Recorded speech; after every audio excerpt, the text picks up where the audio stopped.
قال يا قوم أرأيتم إن كنت على بينة من ربي ورزقني منه رزقا حسنا إبراهيم إنك حميد مجيد. புகழும் புகழ்ச்சியும் ஏக இறைவனாகிய அல்லாஹ் ஒருவனுக்கு உரித்தாக்கி அவனுடைய சாந்தியும் சமாதானமும் இறுதி தூதரான நபிகள் நாயகம் ஸல்லல்லாஹு அலைஹி வஸல்லம் அவர்கள் மீதும் அவர்களை அப்படியே பின்பற்றி வாழ்ந்த உத்தம சத்திய சஹாபாக்கள், சஹாபிய பெண்மணிகள், தாபியின்கள், தபா தாபியின்கள், குறிப்பாக இறைவன் நம்மீது கடமையாக்கி இருக்கக்கூடிய இந்த ஜும்மான்கின்ற இந்த வணக்கத்தை நிறைவேற்ற வேண்டும் என்ற உயர்ந்த நோக்கத்திலே இங்கே ஒன்று கூடி இருக்கக்கூடிய நம் அனைவரின் மீதும் அல்லாஹ்வின் சாந்தியும் சமாதானமும் என்றென்றும் நின்று நிலவட்டுமாக. அல்லாஹ்வை எல்லா நேரங்களிலும் பயந்து அஞ்சி வாழும்படி உங்களுக்கும் எனக்கும் நான் முதற்கண் உபதேசம் செய்தவனாக என்னுடைய ஜுமாவின் உரையினை ஆரம்பம் செய்கின்றேன். அன்பார்ந்த எல்லாம் அல்ல அல்லாஹ்வின் நல்லடியார்களே, அல்லாஹ் சுப்ஹானஹு வ தஆலா இந்த உலகத்தை படைத்து இந்த உலகத்தில் எதுவெல்லாம் படைக்கப்பட வேண்டுமோ அவைகள் அனைத்தையும் இறைவன் படைத்திருக்கின்றான். அப்படி இறைவன் படைத்திருக்கக்கூடிய படைப்புகளில் மிகச்சிறந்த ஒரு படைப்பு இந்த மனித படைப்பாகத்தான் இருக்கின்றது. இந்த மனித படைப்பிற்கு எதுவெல்லாம் இந்த உலகத்திலே தேவையோ அவைகள் அனைத்தையும் அல்லாஹ் இந்த உலகத்திலே படைத்திருக்கின்றான். எதற்காக என்று சொன்னால், மனிதன் அந்த படைக்கப்பட்டிருக்கக்கூடிய அந்த அருள் வளங்களை பயன்படுத்த வேண்டும், அவர்கள் உபயோகிக்க வேண்டும் என்பதற்காகத்தான் இந்த உலகத்திலே மனிதனுக்கு தேவையான எல்லா வகையான அருள் வளங்களையும் அல்லாஹ் படைத்திருக்கின்றான். அல்லாஹ் திருமறையிலே சொல்லி காட்டும் பொழுது, ஹுவல்லதி கலகலக்கும் மா ஃபில் அர்தி ஜமீஆ, இந்த பூமியிலே படைக்கப்பட்டிருக்கக்கூடிய அனைத்தும் இந்த மனிதர்களுக்காக தான் என்பதாக அல்லாஹ் சொல்லி காட்டுகின்றான். அப்ப நமக்காக அல்லாஹ் சுப்ஹானஹு வ தஆலா என்ன செய்திருக்கின்றான்? எல்லா வகையான அருள் வளங்களும் அருள் கொடைகளையும் அல்லாஹ் படைத்திருக்கின்றான். அந்த அருள் கொடைகளை நாம் பயன்படுத்துகின்றோம், அதை உபயோகிக்கின்றோம். அதை பயன்படுத்தியதற்கு பின்னால் இறைவன் நம்மிடத்திலிருந்து ஒரு விஷயத்தை எதிர்பார்க்கின்றான். அது அவனுக்காக கிடையாது, அது நம்முடைய நலனுக்காக இறைவன் நம்மிடத்திலிருந்து எதிர்பார்க்கின்றான். அதை மனிதர்கள் செய்ய வேண்டும் என்பதாகவும் அல்லாஹ் திருமறையிலே பல இடங்களிலே நமக்கு உபதேசமாக சொல்லி காட்டுகின்றான். அல்லாஹு தஆலா தனது திருமறை குர்ஆன்ல எதை எதிர்பார்க்கின்றான் என்பதை சொல்லி காட்டும் பொழுது, அல்லாஹ் எதை எதிர்பார்க்கின்றான் என்பதை அல்லாஹ் திருமறையிலே சொல்லி காட்டும் பொழுது, வஷ்குரு நிஅமத்தல்லாஹ், அல்லாஹுக்கு அவனுடைய அருள் வளங்களை பயன்படுத்தியதற்கு பின்னால் அவனுக்கு நன்றி செலுத்த வேண்டும் என்பதாகத்தான் அல்லாஹ் நம்மிடத்திலிருந்து எதிர்பார்க்கின்றான். அல்லாஹ் படைத்திருக்கக்கூடிய அந்த அருள் வளங்களை நாம் எடுத்துக்கொண்டோம் என்று சொன்னால் அது கணக்கில் அடங்காத அருள் வளங்களாக இருக்கின்றது. அல்லாஹ் திருமறையிலே சொல்லி காட்டும் பொழுது, அவன் வழங்கியிருக்கக்கூடிய அந்த அருள் வளங்களை நீங்கள் என்ன ஆரம்பித்தால், அல்லாஹ் யாரை பார்த்து சொல்லி காட்டுகின்றான்? நம்மை பார்த்து சொல்லி காட்டுகின்றான். மனிதர்களாக இருக்கக்கூடிய நம்மை பார்த்து சொல்லி காட்டுகின்றான். நீங்கள் என்ன ஆரம்பித்தீர்கள் என்று சொன்னால் உங்களால் எண்ணி முடிக்கவே முடியாது என்பதாக அல்லாஹ் திருமறையிலே சொல்லி காட்டுகின்றான். அப்படி நாம் இந்த உலகத்திலே உதாரணத்திற்கு ஒரு 40 வருடம் 50 வருடம் வாழ்கின்றோம் என்று சொன்னால், அந்த 40 வருடமும் அல்லது 50 வருடமும் நமக்கு தேவையான எல்லா அருள் வளங்களையும் அல்லாஹ் கொடுக்கின்றான். ஆனால் அந்த அருள் வளங்களை பயன்படுத்தியதற்கு பின்னால் அந்த அருள் வளங்கள் இறைவன் நமக்கு கொடுத்திருக்கின்றான் என்று நமக்கு ஞாபகம் இருக்குமா என்று கேட்டால் கிடையாது. ஆனால் இறைவனுக்கு நன்றாக ஞாபகம் இருக்கும்.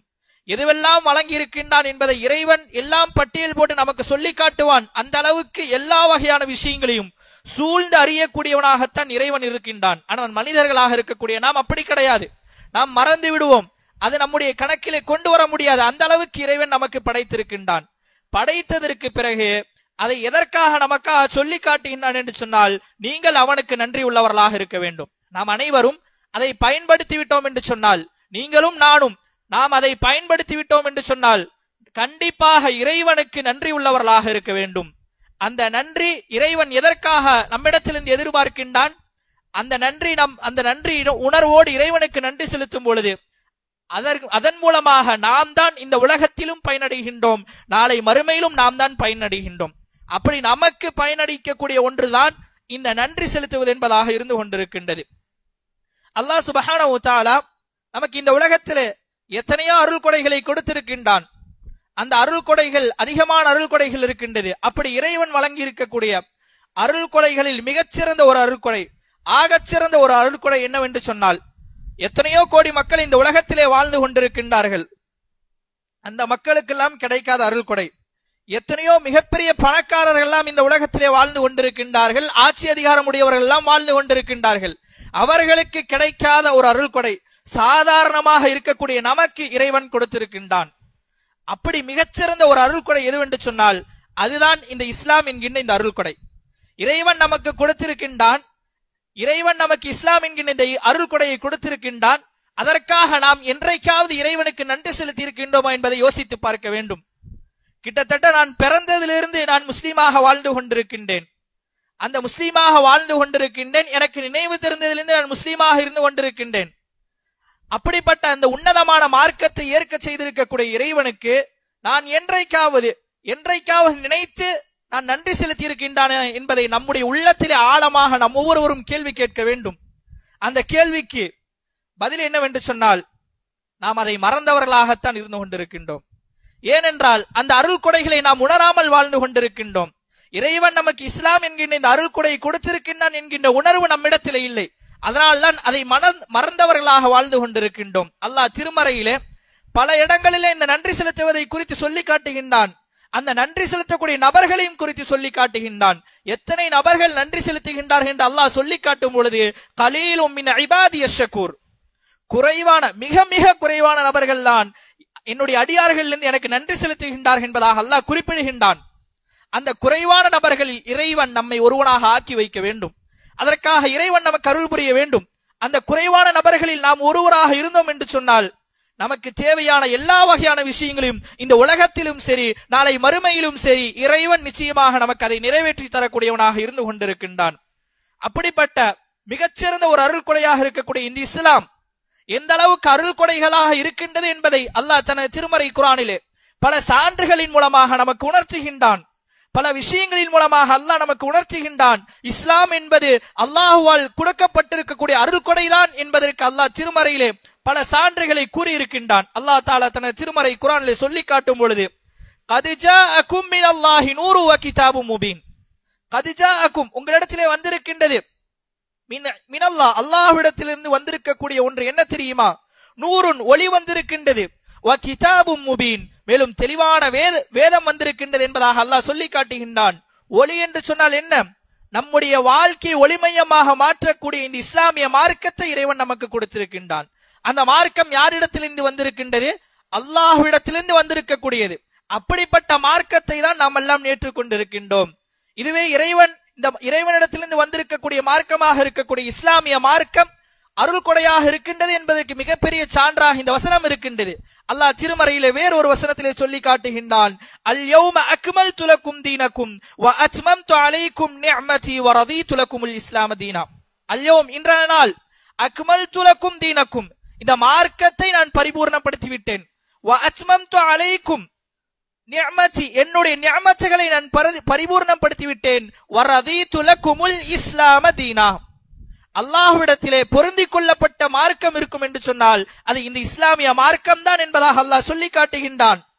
அல்லாஹ் வேறொரு வசனத்திலே சொல்லி காட்டும் பொழுது இன்னத்தீன இன்தல்லாஹில் இஸ்லாம், அல்லாஹ்விடத்திலே அங்கீகரிக்கப்பட்ட மார்க்கம் இருக்கும் என்று சொன்னால் அது இந்த இஸ்லாமிய மார்க்கம் தான் என்பதாக அல்லாஹ் சொல்லி காட்டுகின்றான். அப்ப இறைவனால் அருளப்பட்டிருக்கக்கூடிய, இறைவனால் பொருந்திக் கொள்ளப்பட்டிருக்கக்கூடிய, இறைவன் அவனிடத்தில் இந்த அங்கீகாரம் அளிக்கப்பட்டிருக்கக்கூடிய அந்த மார்க்கத்தை நாம் எல்லாம் ஏற்றிருக்கின்றோம் என்று சொன்னால் அது எத்தகைய அருள் பாக்கியமாக நம்முடைய வாழ்க்கையில் இருக்கின்றது என்பதை நாம் யோசித்து பார்க்க வேண்டும். இறைவன் நமக்கு கொடுத்திருக்கக்கூடிய எத்தனையோ அருள் கொடைகளில் மிகப்பெரிய ஒரு அருள் கொடை இந்த இஸ்லாம் என்கின்ற இந்த அருள் கொடையாகத்தான் இருந்து கொண்டிருக்கின்றது. இந்த அருள் கொடைகளை நாம் ஏன் தெரியுமா நம்முடைய வாழ்க்கையில உணராமல் இருக்கின்றோம்?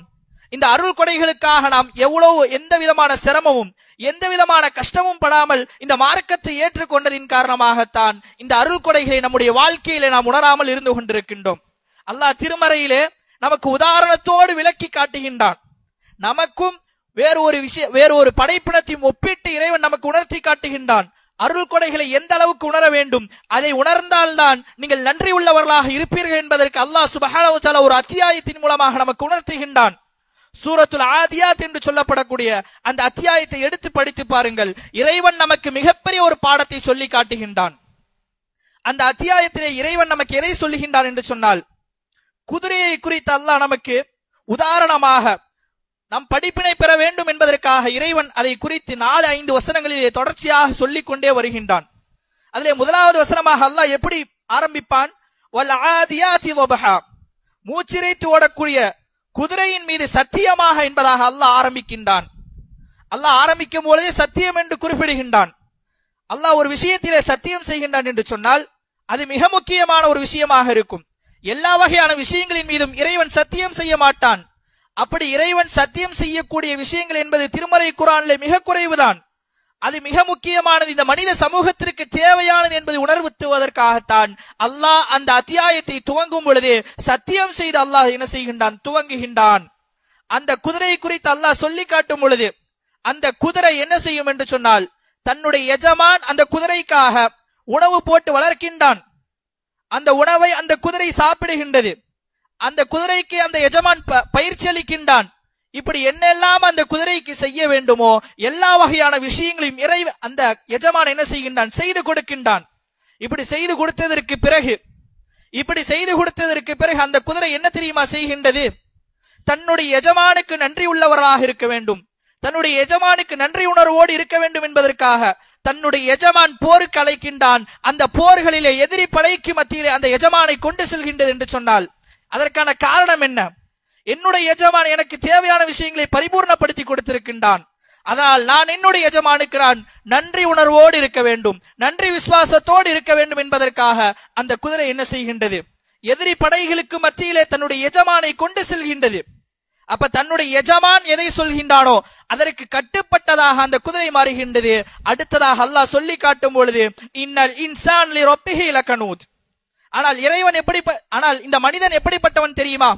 அவன் எல்லா வளங்களையும் அனுபவிக்கின்றான், எல்லா வகையான விஷயங்களும் நம்முடைய வாழ்க்கையிலே பயன்படுத்தி கொண்டிருக்கின்றான். அப்படி பயன்படுத்தியதற்கு பின்னால் இறைவனுக்கு நன்றி கெட்டவனாகத்தான் மனிதன் வாழ்ந்து கொண்டிருக்கின்றான் என்பதாக அல்லாஹ் சொல்லி காட்டுகின்றான். இது மனிதனுடைய மிக யதார்த்தமான ஒன்றாக இருக்கின்றது. சாதாரண மனிதராக இருக்கக்கூடிய நாம் இந்த உலகத்திலே நாம் ஒருவருக்கு உதவி செய்தோம் என்று சொன்னால் அந்த உதவி செய்த நபர்களின் மூலமாக நாம் நன்றி உணர்வை எதிர்பார்க்கின்றோம், நன்றி விசுவாசத்தை நாம் எதிர்பார்க்கின்றோம். ஆனால் நம்மை படைத்த இறைவன் நம்முடைய வாழ்க்கைக்கு தேவையான எல்லா வகையான விஷயங்களையும் இறைவன் நமக்கு கொடுத்திருக்கின்றான். அந்த விஷயங்களை எல்லாம் பயன்படுத்திவிட்டு இறைவனுக்கு நன்றி இல்லாதவர்களாக நாம் வாழ்ந்து கொண்டிருக்கின்றோம்.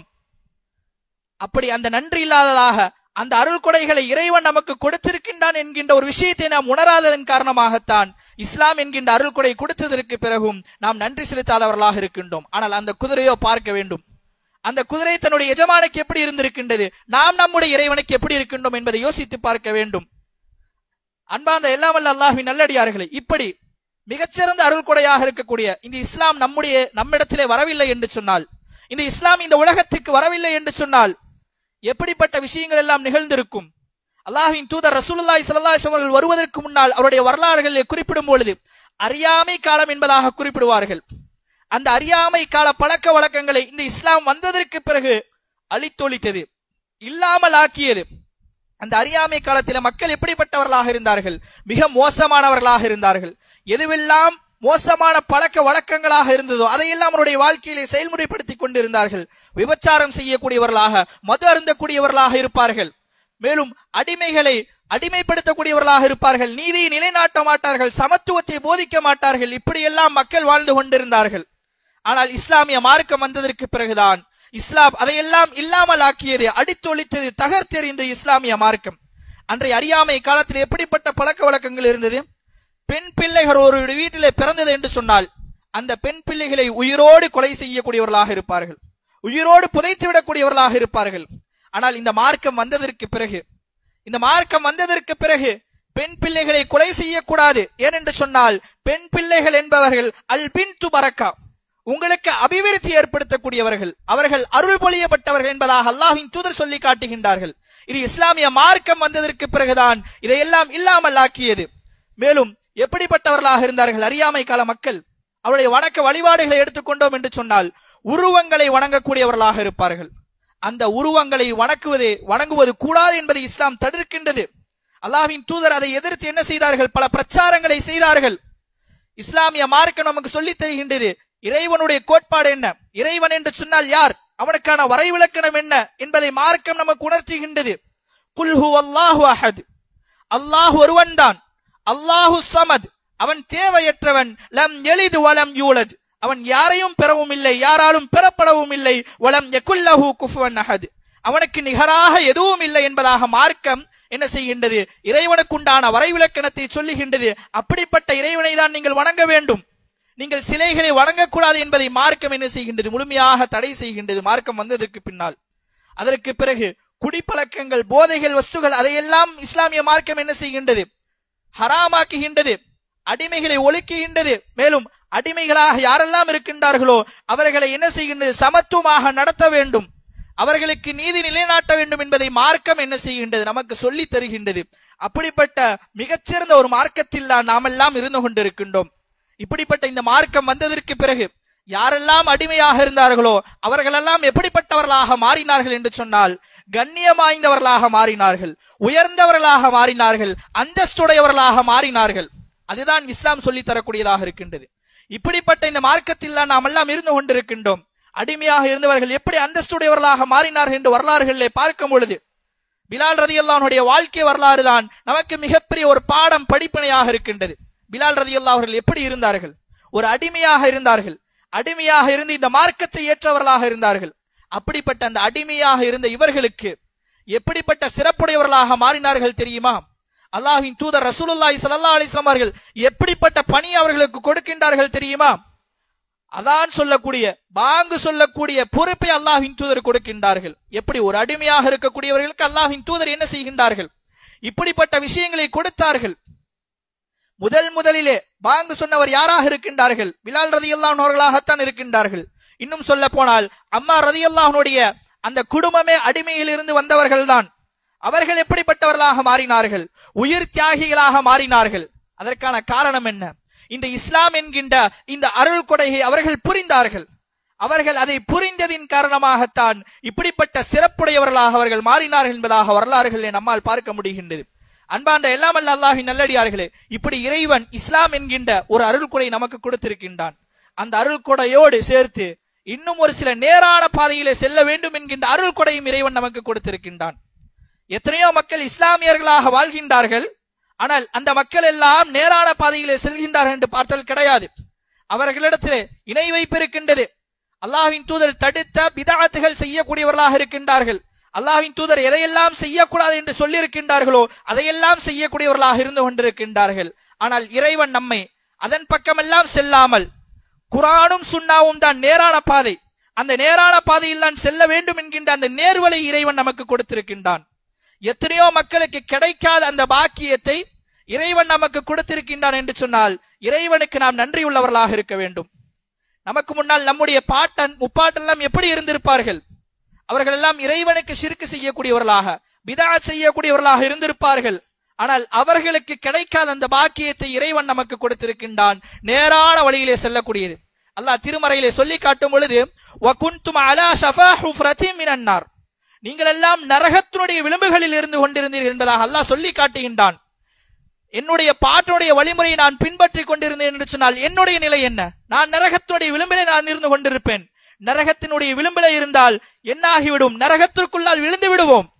ஆனால் இறைவன் அதையெல்லாம் விட்டு அந்த நரகத்தினுடைய விளிம்பிலிருந்து நம்மை பாதுகாத்து சொர்க்கத்தினுடைய பாதையில இறைவன் நம்மை என்ன செய்கின்றான்? கொண்டு சென்றிருக்கின்றான் என்று சொன்னால் அப்படிப்பட்ட பாக்கியம் பொருந்திய அருள் கொடையாக நேரான வழியும் இறைவன் நம்முடைய வாழ்க்கையிலே கொடுத்திருக்கின்றான். அதற்காகவும் நாம் இறைவனுக்கு கண்டிப்பாக நன்றி உள்ளவர்களாக இருக்க வேண்டும்.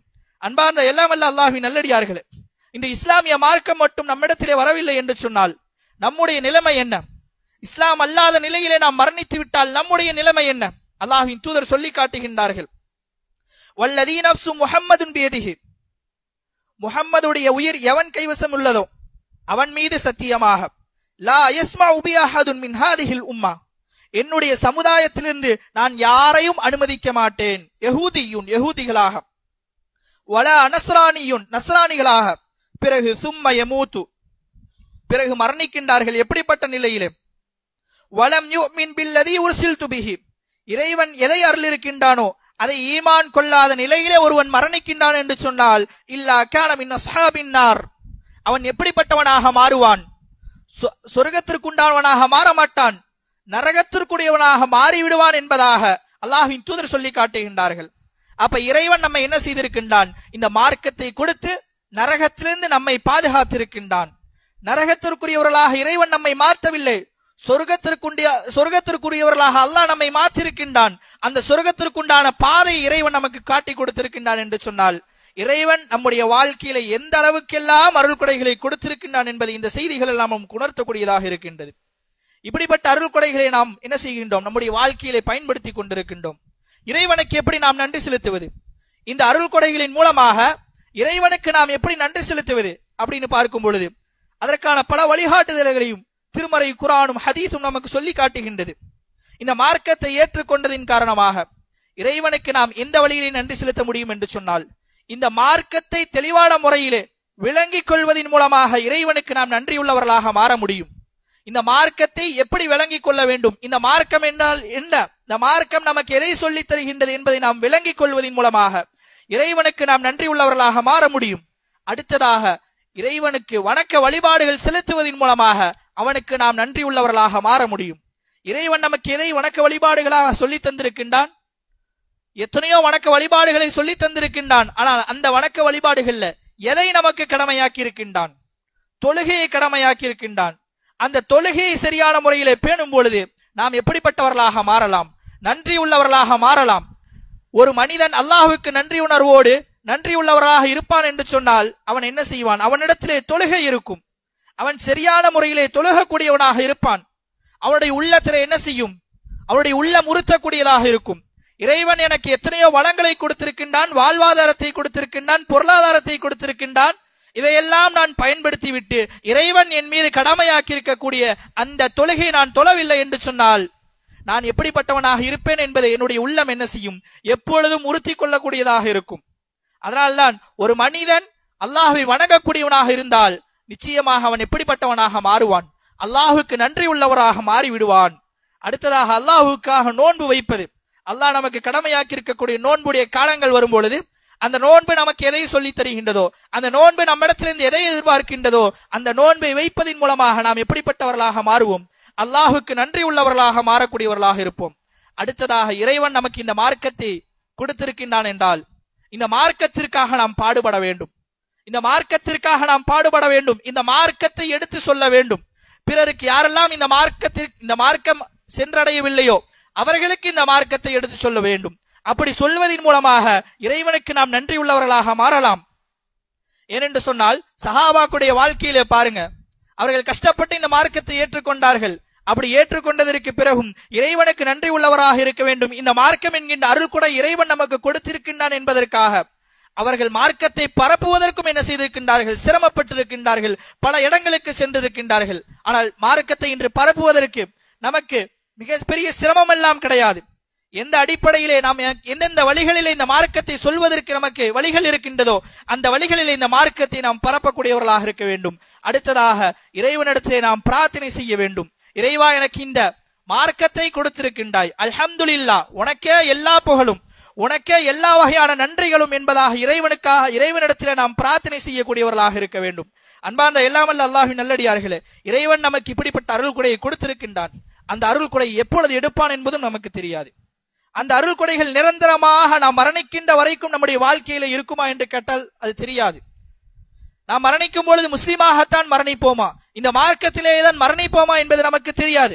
ஆனால் நாம் மரணிக்கும் பொழுது எப்படி மரணிக்க வேண்டும் என்று சொன்னால் முஸ்லீமாக மரணிக்க வேண்டும், ஈமான் கொண்ட நிலையிலே மரணிக்க வேண்டும். அப்படி யார் மரணிக்கின்றார்களோ அவர்களுக்கு தான் சொர்க்கம் இருக்கின்றது.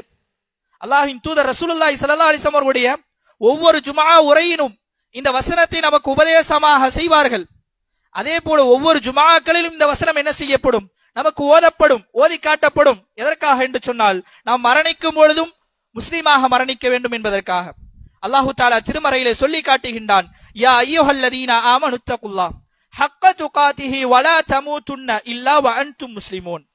ஈமான் கொண்டவர்களே, அல்லாஹ்வை எந்த முறையில் அஞ்ச வேண்டுமோ அந்த முறையில் அஞ்சிக் கொள்ளுங்கள். வலா தமூதுன்ன இல்லா வ அன்தும் முஸ்லிமூன், நீங்கள் முஸ்லிம்களாக அன்றி மரணித்து விடாதீர்கள் என்பதாக அல்லாஹ் சொல்லி காட்டுகின்றான். எதற்காக? நாம் முஸ்லிம்களாக மரணித்தால் தான் நமக்கு சொர்க்கம் இருக்கின்றது. முஸ்லீம் அல்லாதவர்களாக மரணித்தோம் என்று சொன்னால் நம்மால் சொர்க்கத்திற்கு செல்ல முடியாது, நரகத்திற்கு தான் செல்ல முடியும். இப்படிப்பட்ட இந்த அருள் கொடை நம்மை விட்டு செல்லாமல் இருக்க வேண்டும் என்றால் இறைவனிடத்தில் என்ன செய்ய வேண்டும்? பிரார்த்தனை செய்ய வேண்டும். இறைவா, நான் மரணிக்கும் பொழுதும் முஸ்லீமாக மரணிக்க வேண்டும், காஃபிராக மரணிக்க செய்து விடாத இறைவா, நாம் முஸ்லீமாக மரணித்து நாளை மறுமையிலே சொர்க்கத்தை அடையக்கூடியவனாக என்னை ஆக்குவாயாக இறைவா என்பதாக அல்லாஹ்விடத்தில் நாம் பிரார்த்தனை செய்யக்கூடியவர்களாக இருக்க வேண்டும். இப்படித்தான் இஸ்லாம் நமக்கு கொடுத்திருக்கக்கூடிய அருள் கொடையாக இருந்து இந்த அருள் கொடைகளுக்கு இந்த வழிமுறைகளிலே நாம் நன்றி செலுத்தக்கூடியவர்களாக மாறலாம். அன்பார்ந்த எல்லாமல் அல்லாஹ்வின் நல்லடியார்களே, அல்லாஹ் சுப்ஹானஹு வ தஆலா இந்த உலகத்திலே மனிதர்களை படைத்திருக்கின்றான். அந்த மனிதர்களிலே மிகச் சிறந்தவர்கள் யார் என்றால் நபிமார்கள். அவர்களும் இந்த இஸ்லாத்திற்காகத்தான் இந்த உலகத்தில் அனுப்பப்பட்டிருக்கின்றார்கள். இந்த இஸ்லாமிய மார்க்கம் பரப்ப வேண்டும், இந்த இஸ்லாமிய மார்க்கத்தை எல்லா மக்களுக்கும் எடுத்துச் சொல்ல வேண்டும் என்பதற்காக நபிமார்கள் அனுப்பப்பட்டிருக்கின்றார்கள். அந்த நபிமார்களும் எப்படிப்பட்டவர்கள் தெரியுமா? அல்லாஹ் திருமறையிலே சொல்லி காட்டுகின்றான். அந்த நபிமார்களும் இறைவனுக்கு நன்றி உள்ளவர்களாக இருந்திருக்கின்றார்கள். இறைவனுக்கு எப்பொழுதும் நன்றி உள்ளவர்களாக அந்த நபிமார்கள் இருந்திருக்கின்றார்கள். அப்ப அந்த நபிமார்களுடைய மிக முக்கியமான பண்புகளில் ஒன்று என்ன? நன்றி உணர்வோடு இருப்பது. அப்ப நாமும் அல்லாஹுடைய வார்த்தைகளை பின்பற்றக்கூடியவர்கள், நபிமார்களுடைய வார்த்தைகள் பின்பற்றக்கூடியவர்களாக இருக்கக்கூடிய நாம் நம்மிடத்திலே வர வேண்டியது என்ன? நன்றி உணர்வு என்பது நமக்கு வர வேண்டும். அல்லாஹுக்கு நன்றி உள்ளவர்களாக இருக்க வேண்டும். அல்லாஹ்வின் தூதர் ரசூலுல்லாஹி ஸல்லல்லாஹு அலைஹி வஸல்லம் அவர்கள் எந்த அளவுக்கு நன்றி உள்ளவர்களாக இருந்திருக்கின்றார்கள் என்பதற்கு உதாரணமாக பார்க்கும் பொழுது, அல்லாஹ்வின் தூதர் ரசூலுல்லாஹி ஸல்லல்லாஹு அலைஹி வஸல்லம் அவர்கள் தினம்தோறும் இரவுனுடைய கடைசி பகுதி தஹஜ்ஜுடைய நேரங்களில் அல்லாஹ்வின் தூதர் தொழக்கூடியவர்களாக இருப்பார்கள். அந்த நேரம் எப்படி தெரியுமா தொழுவார்கள்? மிக நீண்ட நெடிய சூறாக்கள் எதுவெல்லாம் இருக்கின்றதோ அந்த சூறாக்களை ஓதிதான் அல்லாஹ்வின் தூதர் தொழுவார்கள். 2 ரக்காயத்துகளை தொழுகின்றார் என்று சொன்னால் அந்த 2 ரக்காயத்துகளும் சூரத்துல் பக்ரா, சூரத்து ஆல இம்ரான், சூரத்து நிசா, இந்த 3 அத்தியாயங்களும் திருமறை குர்ஆனிலே மிக நீண்ட நெடிய அத்தியாயமாக இருக்கும். அந்த அத்தியாயங்களை ஓதிதான் அல்லாஹ்வின் தூதர் தொழக்கூடியவர்களாக இருப்பார்கள். அவர்கள் தொழுகும் பொழுது அவருடைய கால்கள் எல்லாம் வீங்கக்கூடிய அளவுக்கு இருக்கும். அவருடைய கால்கள் எல்லாம் வீங்கிவிடும். அது மட்டும் இல்லாமல் அல்லாஹ்வின் தூதர் அல்லாஹ்விடத்திலே எப்படி பிரார்த்தனை செய்வார் என்று சொன்னால் அழுது அழுது பிரார்த்தனை செய்யக்கூடியவர்களாக இருப்பார்கள். இதை ஆயிஷா ரலியல்லாஹு அன்ஹா அவர்கள் பார்க்கறாங்க. பார்த்துட்டு, யா ரசூலுல்லாஹ், நீங்க எப்படிப்பட்டவங்க? அல்லாஹ்வுடைய இறை தூதராக இருக்கிறீங்க, உங்களுக்கு முன்பின் பாவங்கள் எல்லாம் மன்னிக்கப்பட்ட நிலையிலே இருக்கிறீங்க, இப்படிப்பட்ட நீங்க ஏன் இவ்வளவு சிரமப்பட்டு கால்கள் வீங்கக்கூடிய அளவுக்கு நீங்க ஏன் தொழுகணும் அப்படின்னு சொல்லி அல்லாஹ்வின் தூதர் இடத்துல கேட்கும் பொழுது அல்லாஹ்வின் தூதர் ஒரே ஒரு கேள்வி கேட்கிறாங்க. அஃபலா அகூன அபதன் ஷக்கூரா, நான் என்னுடைய இறைவனுக்கு நன்றி உள்ளவனாக இருக்க வேண்டாமா என்பதாக அல்லாஹ்வின் தூதர் கேட்கிறாங்க. அப்ப எப்படிப்பட்ட தூதர்? முன்பின் பாவங்கள் மன்னிக்கப்பட்ட அந்த தூதரே அல்லாஹுக்கு நன்றி உணர்வோடு இருக்க வேண்டும், அவனுக்கு நன்றி செலுத்தக்கூடியவர்களாக இருக்க வேண்டும் என்பது அல்லாஹ்வின் தூதருடைய உள்ளத்திலே இருந்திருக்கின்றது, அவர்களுடைய பண்புகளில் ஒன்றாக இருக்கின்றது. அல்லாஹ்வின் தூதர் மட்டும் அப்படி கிடையாது. அல்லாஹ்வின் தூதருக்கு முன்னால் எத்தனை இறை தூதர்கள் வந்திருக்கின்றார்கள். அத்துணை இறை தூதர்களும் எப்படி இருப்பார் என்று சொன்னார், அவர்களும் அல்லாஹுக்கு நன்றி உள்ளவர்களாகத்தான் இருப்பார்கள். அல்லாஹ் திருமறையிலே இப்ராஹிம் அலைஹிஸ்ஸலாம் அவர்களை குறித்து சொல்லி காட்டுகின்றான். இப்ராஹிம் அலைஹிஸ்ஸலாம் அவருடைய பண்புகளை சூரத்து நஹ்லுடைய இறுதி பக்கங்களிலே அல்லாஹ் பதிவு செய்வான். அதிலே அவர்களுடைய பண்புகளில் ஒன்று என்ன தெரியுமா? ஷாக்கிரல் லிஅன்உமி, அல்லாஹ் எதையெல்லாம் அருள் வளங்களாக கொடுத்திருக்கின்றானோ, எதையெல்லாம் அவர்களுக்கு அருள் கொடைகளாக கொடுத்திருக்கின்றானோ அந்த அருள் கொடைகளை நினைத்து நினைத்து அல்லாஹுக்கு நன்றி உள்ளவர்களாக இருந்திருக்கின்றார் என்பதாக அல்லாஹ் திருமறையிலே பதிவு செய்கின்றான். நபி நூஹ் அலைஹிஸ்ஸலாம் அவருடைய எடுத்துக்கொள்ளலாம். நபி நூஹ் அலைஹிஸ்ஸலாம் அவர்களும் எப்படிப்பட்டவர்களாக இருந்தார்கள்? நன்றி உள்ளவர்களாக இருந்தார்கள். அல்லாஹ் சுப்ஹானஹு வ தஆலா என்ன செய்கின்றான்? அவர்களை ஒரு கப்பலை செய்வதற்குண்டான கட்டளையை போடுகின்றான். அந்த கப்பலை தயார் செய்ததற்கு பிறகு நூஹ் அலைஹிஸ்ஸலாம் அவர்களை யாரெல்லாம் ஏற்றுக்கொண்டிருக்கின்றார்களோ அவர்களெல்லாம் அந்த கப்பலிலே ஏறி செல்கின்றார்கள். துர்ரியதமன் ஹமல்னா மஅ நூஹ், அந்த கப்பல் என்ன செய்கின்றது? யாரெல்லாம் நூஹ் அலைஹிஸ்ஸலாமுடைய சந்ததிகளாக அவர்களை பின்பற்றக்கூடியவர்களாக இருக்கின்றார்களோ அவர்களை சுமந்து செல்கின்றது. அப்படிப்பட்ட அந்த இறை தூதர் இன்னஹு கான அப்தன் ஷக்கூரா, அல்லாஹுக்கு நன்றி உள்ளவர்களாக இருந்திருக்கின்றார் என்பதாக அல்லாஹ் திருமறையிலே சொல்லி காட்டுகின்றான். இப்படி பல இடங்களிலே அல்லாஹ் சுப்ஹானஹு வ தஆலா இப்படி இறை தூதர்கள் நன்றி உள்ளவர்களாக இருந்திருக்கின்றார் என்பதாக சொல்லி காட்டுகின்றான். மேலும் நமக்கு உபதேசமாக இறைவன் என்ன செய்கின்றான்? நீங்கள் நன்றி உள்ளவர்களாக இருங்கள், உங்களுக்கு வழங்கக்கூடிய அருள் கொடைகளை நினைத்து பாருங்கள், அந்த அருள் கொடைகளை பயன்படுத்துங்கள், பயன்படுத்திவிட்டு அப்படியே கடந்து சென்று விடாதீர்கள். அந்த அருள் கொடைகளை பயன்படுத்தி அவனுக்கு நன்றி உள்ளவராக இருந்து எப்பொழுதும் நன்றி உள்ள அடியார்களில் ஒருவராக இறைவன் நம் அனைவரையும் ஆக்கியருள் புரிய வேண்டும் என்ற பிரார்த்தனையோடு என்னுடைய ஜுமாவின் முதல் உரையை முடித்துக் கொள்கின்றேன்.